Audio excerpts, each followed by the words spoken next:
In this video, I'll be making a response to Lacey Green's "Wait, is makeup sexist?" Occasionally on Twitter, someone will tweet me, "Hey Lacey, so if you don't shave, then why do you wear makeup?" And I imagine your answer was something like, "Gee, I guess I'm a hypocrite." The short answer is that to me, makeup can be kind of fun, but shaving is basically the devil. So let me get this straight. Shaving is a supernatural being that attempts to convince you to give in to your most human desires so it can enslave your soul and punish you for all of eternity. And makeup is a cute little hobby that you can have fun with at sleepovers, giggling all throughout. I'm glad we cleared that up. Oh, hi babes! Hi! You may have noticed that makeup is a huge industry and there's a massive community here on YouTube around makeup to match. I have. Go capitalism! Is makeup empowering? You could say makeup is empowering. It gives you control over a part of yourself that, without cosmetic surgery, is impossible. Now, of course, talking about your physical appearance. Is it feminist? Is makeup feminist? Is it kind of sexist? How is makeup sexist? It just lets you change your appearance. It doesn't care about your gender at all. The answer depends on who you ask. No, Lacey, it doesn't depend on who you ask. There is a definite answer. But for me, the answer is none of the above. Oh, well, I'm sure you'll have reasons for that you'll go into. Alright, let's rewind a sec. Y'all know how much I love my history lesson. And then she says some shit about male-only ancient Egyptian theater and how that's the origin of makeup. She never ties this into any of her points, by the way.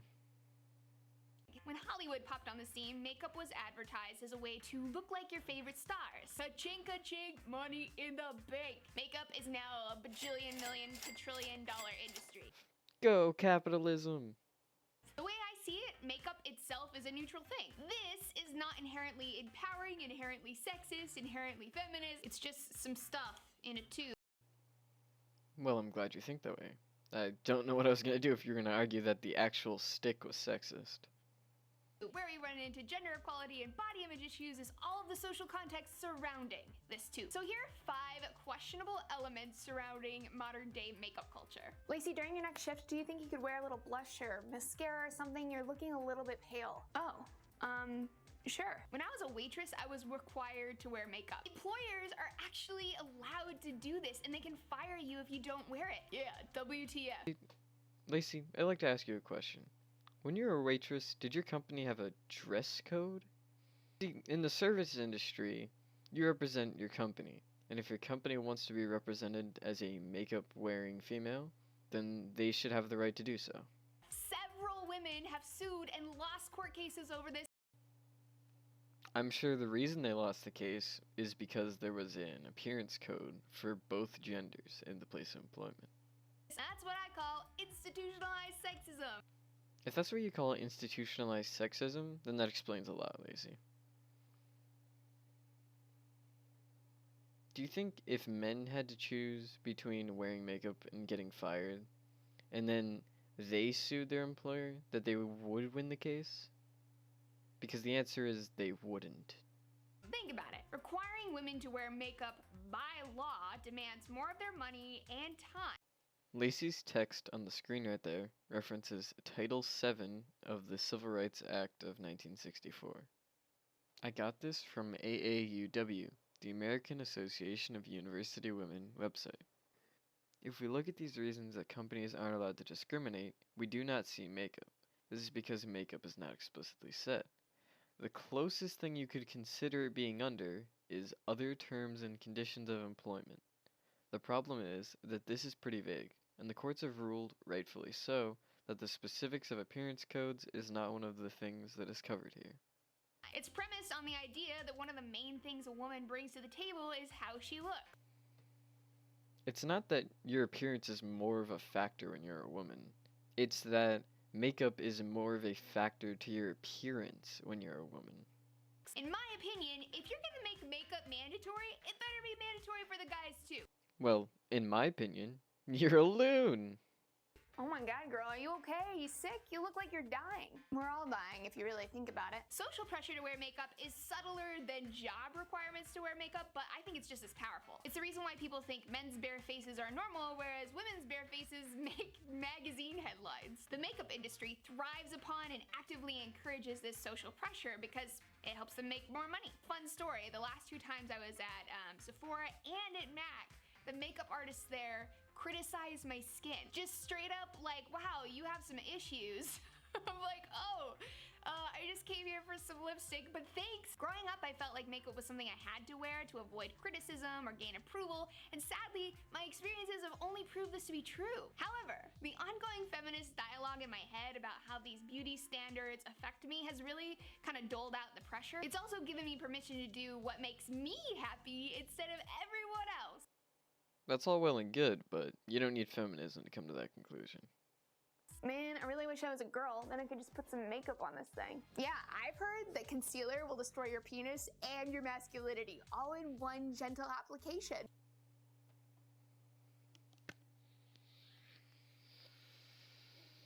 Laci, have you seriously heard anyone ever say that? I'm talking about the first part. I would hope you haven't heard anyone say the second thing. The reason that guys don't wear makeup isn't because they think that it's some evil only female thing. It's that they just don't care. Fun fact, America, makeup does not have a gender or a sexual orientation for that matter. Regardless of your gender, if you want to wear mascara, eyeliner, concealer, whatever the hell, do it. I mean, she just looks kind of slutty with her makeup all caked on like that. That's gross. So the girl here was just saying that she doesn't like how that makeup looks. Are you saying that we aren't allowed to comment on other people's appearances? Speaking as a guy, women shouldn't wear makeup. The natural look is so much hotter.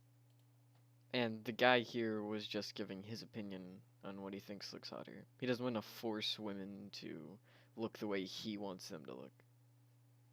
I'd just like to point out that earlier you were talking about how a woman who doesn't wear makeup is considered newsworthy, but now you're talking about people who don't like the look of makeup.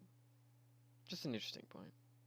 Basically, when we say, oh, she should wear her makeup how I want her to, it says that your opinion's more important than hers. He's not saying his opinion is more important than hers. He's just saying his opinion. If you're trying to attract someone with his taste, then yes, you should wear makeup the way he says to. I think these sentiments often come from a place of sexism, they come from a place of entitlement. It's not sexist. And if it was entitlement, then we'd see people attacking women with makeup kits to change how they look. But we don't see that, do we? Oh, and the whole ladies tearing each other down thing, can we just not? I mean, if tearing down women's what you want, we have a massive media machine already doing it for us. Tearing down women isn't what they want. They want their choices to be viewed as right. And when they say this out loud, they're trying to get their opinion validated. Traditionally feminine expression and hobbies have a long history of being devalued and not taken seriously. Girl stuff is written off as shallow, vain, unimportant. The truth is, makeup art requires just as much skill as any other type of art. I mean, have you seen some of the things that people post on YouTube? How? Just because something takes a lot of skill to do doesn't mean it isn't vain.